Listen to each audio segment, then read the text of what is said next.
Hi, I'm Dr. Jason Fung. Today what we're going to share is my top 3 tips for intermittent fasting, because there's a lot of people that want to try intermittent fasting, and there's a few tips that we learned along the way that might be able to help you. First, we're going to talk about Marina. In 2018, she was already diagnosed with breast cancer and fatty liver disease. And she said she was just waiting to get diagnosed with diabetes as well. She knew it was coming. So, desperate, she tried lots of things. She tried eating 6 small meals a day. Didn't work. She tried joining a gym. Didn't really help. Finally, she learned about intermittent fasting and thought she would give it a go. So she read my book, The Complete Guide to Fasting, and started to try it. At first it was tough, so she joined thefastingmethod.com to learn more about it and also developed some friends who she might be able to do this with. And she was able to lose over 50 pounds and reversed much of her disease. We're going to share some tips that allowed her to do that and also her fasting regimen at the end of this video. So let's get right to it. So here's tip number 3. Make sure that you stay hydrated. So remember, when you're fasting, you're not eating, but you can still drink water. A classic fast is water only. And water is great. A lot of people do very well with that. It makes it a lot easier if you're staying hydrated because some of the hunger tends to go down. But there's a few other things that you can drink other than water that might be very helpful to include. The first one I would like to talk about is green tea. Green tea might be especially useful for weight loss for a number of different reasons. And what's the difference? Well, green tea is brewed from the unfermented tea leaves, and these contain certain antioxidants, most important of which are called catechins, also called ECGC is the specific one. And the reason that they're so beneficial is that they may have a role in suppressing hunger, but also increasing the metabolic rate. And those two things are going to make it easier to lose weight and to fast. And some of the studies that have been done in the scientific literature really bear this out. We can look at a certain meta-analysis, which are studies which group other studies together to look at the overall effect. And you can see when they look at this that drinking green tea seems to lead to an extra 1.5 to 2 kilograms of weight loss. Well, that's a real benefit, and green tea is cheap, it's available, it's been used for thousands of years, and it's also very tasty. So there's no reason not to use it.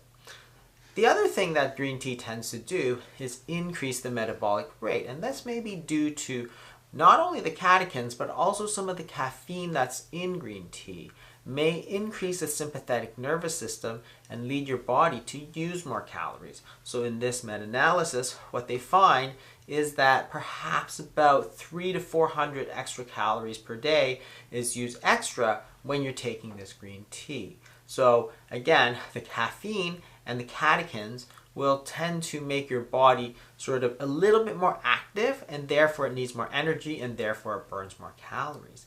The green tea, through these various mechanisms, may increase the amount of fat oxidation as well as carbohydrate oxidation, which means that your body is using up some of the glucose and using up some of the fat. Remember that the catechins are thought to be the main mechanism through which this happens. If you drink regular hot brewed green tea, you're going to get a good amount of catechins, more than any other type of tea or any other type of beverage, but we can do even better than that. If you use a special cold brew, then you can actually extract more of the catechins, because just like when you use cold brew coffee, you can get more of the flavor. When you use the cold brew for green tea, you can also get more of the catechins out, because the heat of the water can sometimes destroy them. But it's not just green tea. If you don't like green tea, that's fine. You can also drink black teas and oolong teas. So the difference between black teas and green teas is that the black teas are fermented. Oolong is a sort of semi-fermentation.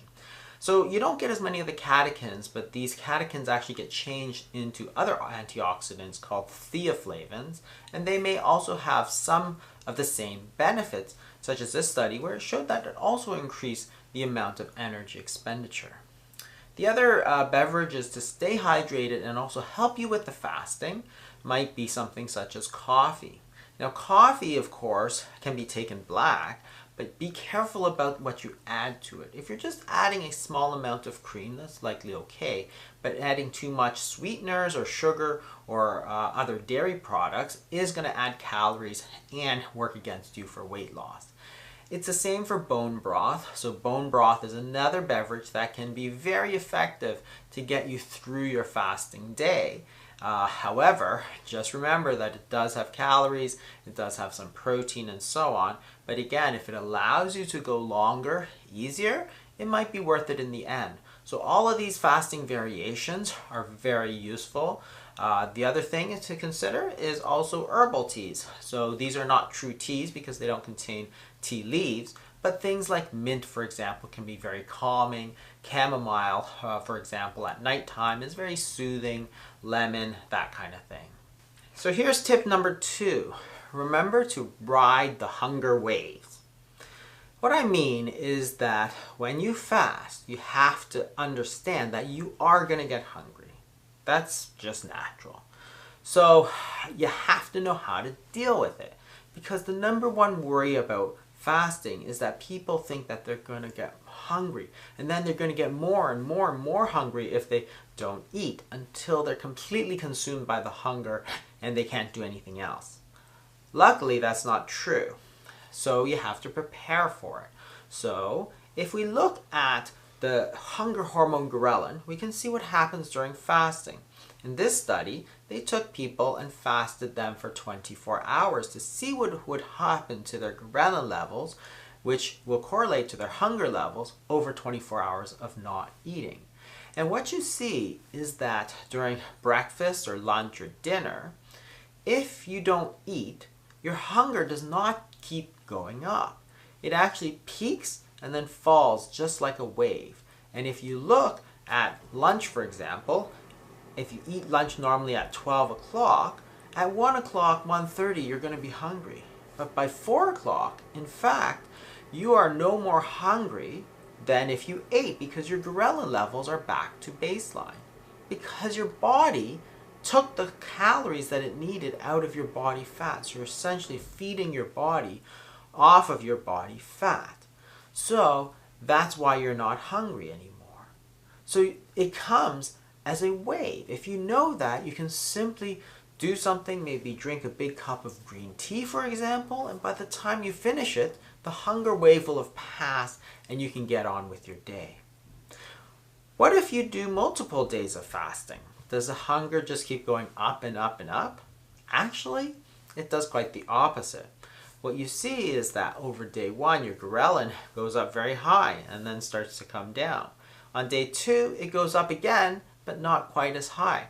So over multiple days of fasting, what happens is that this hunger actually slowly disappears, which is the reason that people have been able to do these long fasts. In the 60s and 70s, people would go 30 days, 60 days. The world record was 380 days. People say, how can you do that? It's like because the hunger had largely disappeared. And you can use that to your advantage if you decide to do a long fast. Is there a difference between men and women? Well, if you look at the studies, it suggests that both men and women have this same effect. So both of the ghrelins go up when you don't eat, and both of them will show a slow decline over time. So we would expect this effect to be the same in both men and women. The other real benefit in terms of fasting is the effect on cravings. So cravings are things that we really feel like eating. So people really crave ice cream, or they crave sweets, or any of those things. When you don't eat, it appears that the cravings significantly go down. So in this study, what they did is they compared a low-calorie diet, which is a sort of standard 1,200 calorie a day diet, compared to an extremely low calorie diet, which is less than 500, which some people would consider on par with fasting.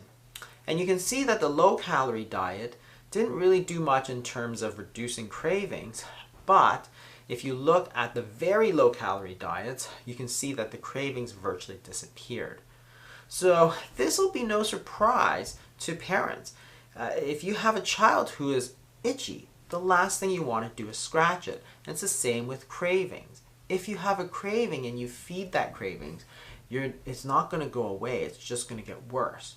The only way to get rid of those cravings is to not feed it at all. And then over time, those cravings will disappear. Even after you start eating them again, what the studies show is that the cravings still remain at a much lower level than before. And this is another benefit of the fasting, is that it's going to reduce the cravings and therefore reduce not just the hunger, but some of the psychological drives that are leading you to eat these things that we know are not good for us, the sweets, the desserts, those types of foods. So here's the number one tip for fasting. Stay busy. So if you're not eating, you're going to have a little bit more time.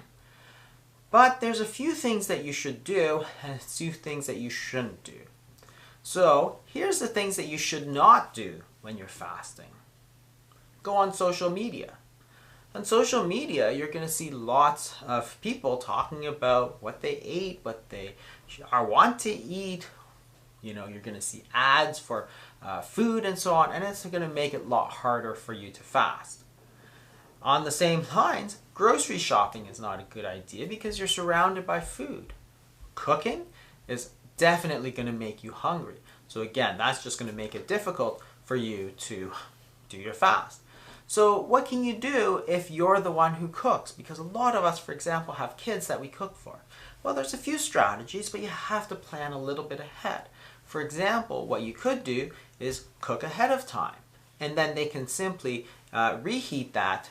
Or, for example, you could ask them, you're either your spouse or your kids or your parents, whoever you're cooking for, maybe to go out for that meal, or maybe take it somewhere else. So you could send your kids, for example, to their grandparents for that meal, and that won't make you tempted, because the sights and the sounds of people eating, that's going to stimulate you to want to eat as well, and that's going to make it tough for you to fast.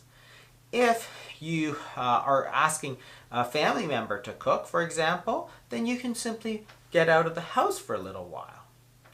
So a few other things that you should keep in mind is that going to a mall is probably not a good idea because, again, you've got smells all around you from the food court.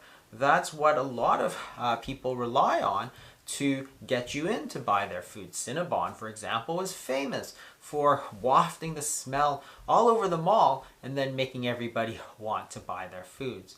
Seeing a movie in the movie theater, for example, is the same. There's the smell of popcorn, you see people eating and so on, and parties are much the same idea because a lot of parties are going to have food and people are going to want to socialize, and socialization and the food often go together. So what can you do when you're fasting? Well, here's some suggestions. You can take a bath. Very relaxing. You can add some bubbles to it, you can add some scents to it, maybe light some candles. You could listen to some music. You could call your mom, call your dad, call your kids. A conversation is going to take your mind completely off of it. Maybe you could organize your closet. You could organize your shoes. You could organize your jewelry. You could clean up your room. You could clean up the basement. There's a lot of stuff down there that gets piled up over the years. You could dust the baseboards. You could clean. You could go out. You could get a haircut. Try a new hairstyle. Maybe you could look online for some vacation ideas. You can go swimming. You could go for a walk outside. If it's cold, maybe you can go snowshoeing or you can go cross-country skiing. You could go to the lake. You could take a drive. You could walk your dog. You could read a book. Try some Zumba. Try a class. Take your bicycle if you haven't done that for a while. Maybe go out to a field. Take some pictures. pick some flowers, do some gardening, call a friend, go to the library, and how about this? Watch some YouTube videos. All of these things are great ways to get your mind off of eating. It's especially easy at work because there's always more work to be done. You could schedule a meeting at work, you could go through your emails. This is what I usually do, in fact. When I have these podcasts to do or somebody wants to do an interview, I schedule it at lunchtime and then I simply don't eat. And by the time I finish talking to somebody, then it's time to do the next thing or go to the next meeting. I've completely forgotten about it. The hunger has settled down because you're so focused on doing something else. And guess what? You just made it easy for yourself to fast and to lose weight and get work done at the same time, maybe even go home a little bit early. So all of these things you gotta keep in mind, plan ahead. These are great tips to help you lose weight for the new year. And what was Marina's schedule? Marina used a lot of 24 hours a day fasting, which is also called a 1 meal a day. So in a 1 meal a day schedule, people will, for example, eat breakfast and not eat again until the next day's breakfast, or more typically, eat dinner and then not eat again until dinner time. And the reason that dinner tends to work the best is that it's the meal that is the most social. That is, you often take it with friends or with family, whereas it's very easy to skip breakfast and lunch. Some people ask, well, is there a difference? I think for weight loss, truthfully, it would be better to skip the dinner, take your meal earlier in the day rather than later. But again, you have to balance the realities of life with the sort of benefits to the fasting. So it's really hard sometimes to skip the dinner. Thanks for watching. I'm going to do a short survey and leave a comment below to say which tip helped you the most. And what sort of things did you do during fasting that might help you or maybe help some others? Let me know. And remember, if you like this video, make sure to subscribe, hit the like button, and turn on the bell for notifications. Bye, everybody.